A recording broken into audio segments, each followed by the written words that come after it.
राधे राधे।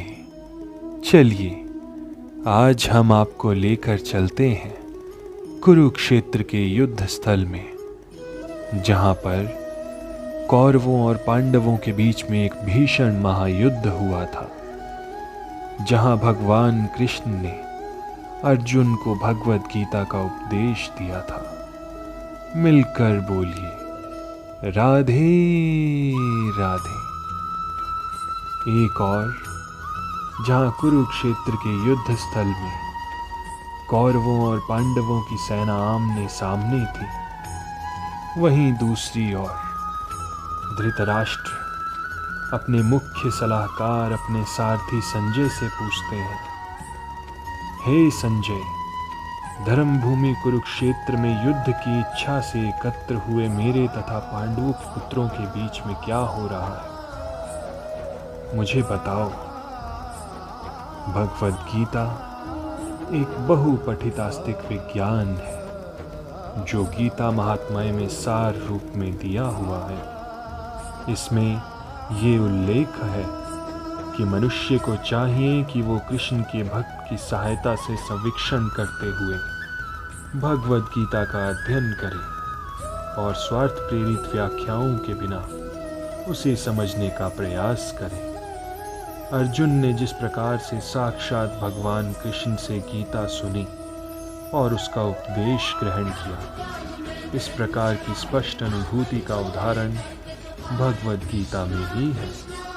यदि उसी गुरु परंपरा से निजी स्वार्थ से प्रेरित हुए बिना किसी को भगवद गीता समझने का सौभाग्य प्राप्त हो, तो वो समस्त वैदिक ज्ञान तथा विश्व के समस्त शास्त्रों के अध्ययन को पीछे छोड़ देता है। पाठक को भगवद गीता में न केवल अन्य शास्त्रों की सारी बातें मिलेंगी, अपितु ऐसी बातें भी मिलेंगी जो अन्यत्र कहीं उपलब्ध नहीं है।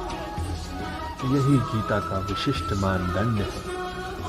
स्वयं भगवान श्री कृष्ण द्वारा साक्षात उच्चरित होने के कारण ये पूर्ण नास्तिक विज्ञान है। महाभारत में वर्णित धृतराष्ट्र तथा संजय की वार्ताएं इस महान दर्शन के मूल सिद्धांत का कार्य करती है। माना जाता है कि इस दर्शन की प्रस्तुति कुरुक्षेत्र के युद्ध स्थल में हुई, जो वैदिक युग में पवित्र तीर्थ स्थल रहा है। इसका प्रवचन भगवान द्वारा मानव जाति के पथ प्रदर्शन हेतु तब किया गया जब वे इस लोक में स्वयं उपस्थित थे। धर्म क्षेत्र शब्द सार्थक है, क्योंकि कुरुक्षेत्र के युद्ध स्थल में अर्जुन के पक्ष में श्रीमान भगवान स्वयं उपस्थित थे। कौरवों का पिता धृतराष्ट्र अपने पुत्रों की विजय की संभावना के विषय में अत्यंत संदिग्ध था। अतः इसी संदेह के कारण उसने अपने सचिव से पूछा, क्या हुआ है उनके मध्य। वो आश्वस्त था कि उसके पुत्र तथा उसके छोटे भाई पांडु के पुत्र कुरुक्षेत्र की युद्ध भूमि में निर्णयात्मक संग्राम के लिए एकत्र हुए हैं। फिर भी उसकी जिज्ञासा सार्थक है। वो नहीं चाहता था कि भाइयों में कोई समझौता हो, अतः वो युद्ध भूमि में अपने पुत्रों की नियति के विषय में आश्वस्त होना चाह रहा था, क्योंकि इस युद्ध को कुरुक्षेत्र में लड़ा जाना था, जिसका उल्लेख वेदों में स्वर्ग के निवासियों के लिए भी तीर्थ स्थल के रूप में हुआ है।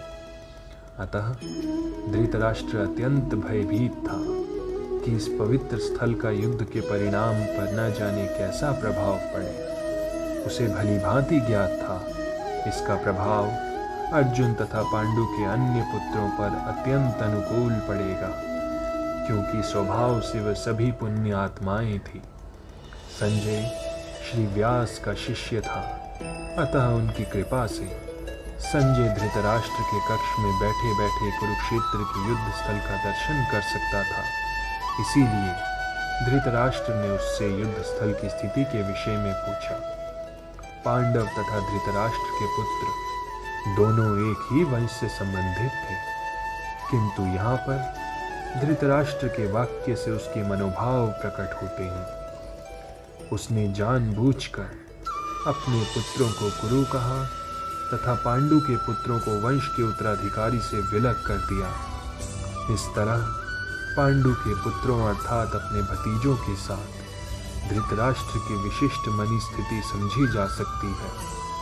जिस प्रकार धान के खेत से अवांछित पौधों को उखाड़ दिया जाता है, उसी प्रकार इस कथा के आरंभ से ही ऐसी आशा की जाती है कि जहाँ धर्म के पिता श्री कृष्ण उपस्थित हो, वहाँ कुरुक्षेत्र रूपी खेत में दुर्योधन आदि धृतराष्ट्र के पुत्र रूपी अवांछित पौधों को समूल नष्ट करके युधिष्ठिर आदि नितांत धार्मिक पुरुषों की स्थापना की जाएगी। यहाँ धर्म क्षेत्र तथा कुरुक्षेत्र शब्दों की उनकी ऐतिहासिक तथा वैदिक महत्ता के अतिरिक्त यही सार्थकता है।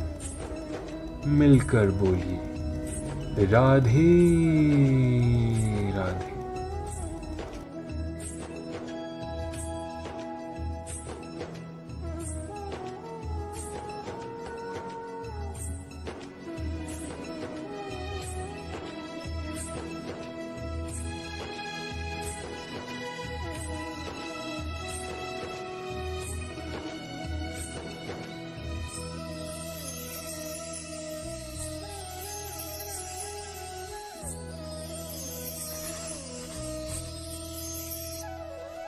Krishna Krishna Krishna Krishna